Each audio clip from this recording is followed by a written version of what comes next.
Not really doing it any justice, but you can barely see. I think you can see the snow.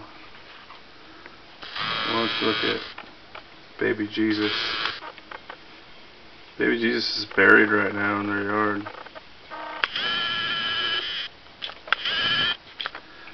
So yeah, no travel is advised in the entire state of North Dakota right now. We probably got about maybe 8 to 10 inches of snow last night. Good times.